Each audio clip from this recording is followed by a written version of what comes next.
धर्मेंद्र प्रधान का इस्तीफा, सरकार की रणनीति या जनता के दबाव के आगे झुकना।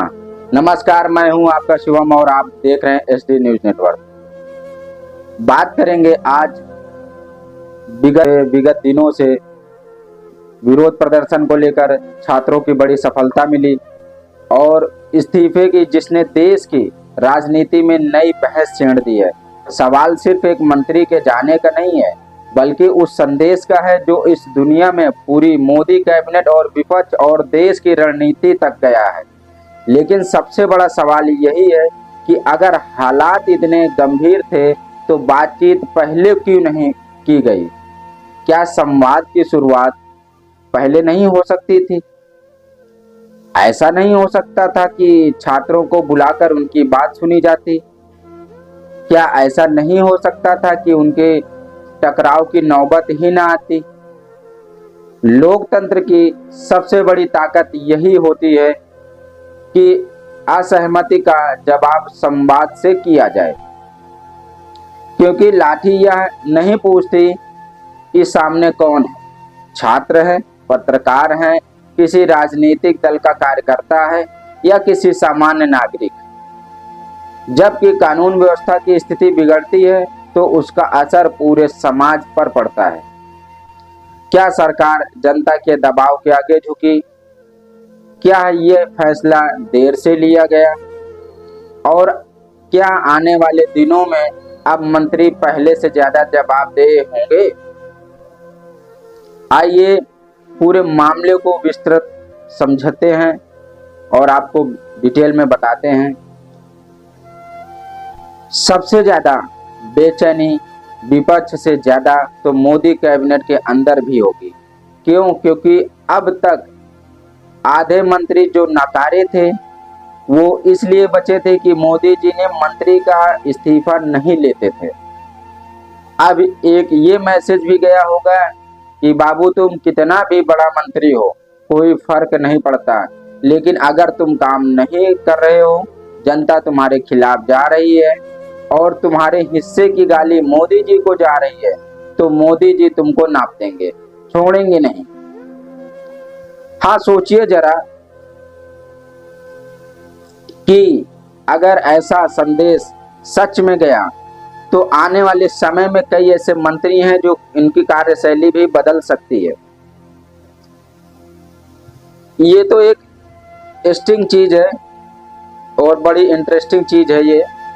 मतलब अगर दिक्कत होगी तो कार्रवाई भी होगी और यहीं से भारतीय राजनीति में एक नया अध्याय शुरू हो सकता है। मैं उम्मीद करता हूं कि भारतीय लोकतंत्र में इसका फायदा यह होगा कि फायदा मंत्री जनता से संवाद करेंगे, मोदी जी का वीडियो रिट्वीट करने तक ही सीमित नहीं रहेंगे।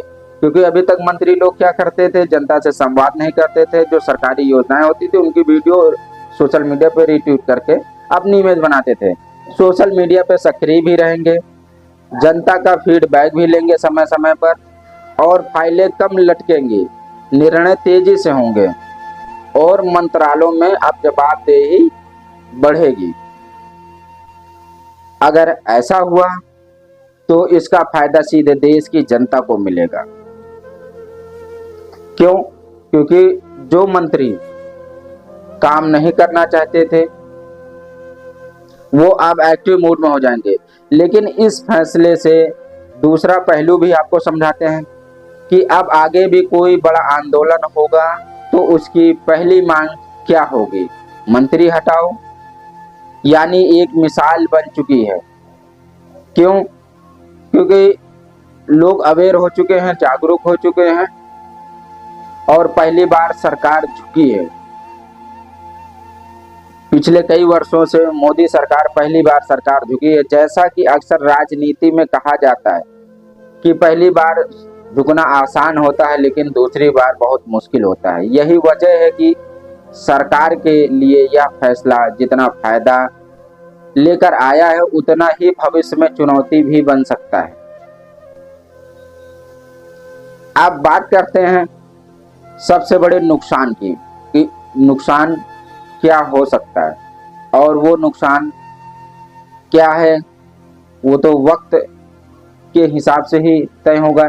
लेकिन सोचिए जरा, कल्पना करिए कि अगर यही इस्तीफा 20 जुलाई को लाठीचार्ज होने से पहले आ गया होता तो शायद पूरा घटनाक्रम ही बदल जाता। शायद सड़कों पर गुस्सा इतना नहीं बढ़ता। सोचने की बात है। और शायद लाठीचार्ज भी नहीं होता। शायद अदालत तक मामला भी नहीं जाता। शायद सरकार को भी इतनी बदनामी नहीं झेलनी पड़ती जितनी की झेलनी पड़ी। यानी सरकार ने फैसला तो लिया, लेकिन बहुत देर में लिया, बहुत लेट कर दिया। क्यों? क्योंकि राजनीति में सिर्फ फैसला लेना ही मायने नहीं रखता है। फैसला कब लिया गया, उसकी टाइमिंग भी उतनी ही महत्वपूर्ण होती है। राजनीति में समय भी सबसे महत्वपूर्ण पूंजी होता है, और वो चीज सही समय पर दी जाए तो शायद जनता को राहत मिल सकती, जनता को राहत मिल जाती। और वो चीज बहुत देर से हुई जाए, वही जनता को मजबूरी या हार दिखाई देती है। आप समझिए कि आखिर सरकार झुकी, इस्तीफा भी लिया, लेकिन यही देर से। समाज में क्या संदेश गया होगा लोगों के बीच में? तानाशाही सरकार। यही सरकार है कि अगर आज कोई कह रहा है कि दूसरे मामले में प्रधानमंत्री नरेंद्र मोदी जी राजनीतिक रूप से पीछे हटे हैं, तो उस समय उस राय को पूरी तरह खारिज भी नहीं किया जा सकता। और दूसरी तरफ कुछ लोग इसे सरकार की जवाबदेही और लोकतांत्रिक प्रक्रिया का हिस्सा भी मानते हैं। यानी फैसले की अलग अलग राजनीतिक व्याख्याएं हो सकती हैं। अब सबसे बड़ा सवाल ये है कि क्या इस्तीफे के बाद बाकी मंत्री अपने काम करने का तरीका बदलेंगे?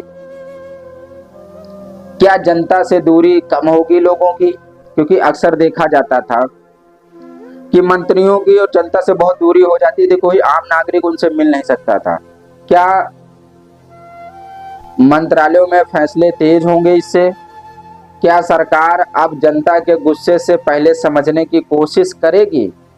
सवाल में सिर्फ आने वाला समय ही बताएगा कि जवाब कैसा होगा और कितनी तेजी से जनता को फैसला मिलेगा। फिलहाल इतना तय है कि इस इस्तीफे से सिर्फ एक मंत्री की कुर्सी नहीं बदली, बल्कि पूरे राजनीति का माहौल नई चर्चा से शुरू हो गया। अब देखना यह है कि बदलाव सिर्फ एक घटना बनकर रह जाता है या फिर भारतीय राजनीति में जवाबदेही की नई शुरुआत होगी, यह नई शुरुआत साबित होती। तो ये तो वक्त बताएगा। इस पूरे मामले में आपकी क्या राय है? आप हमें कमेंट करके अपनी राय जरूर बताइएगा।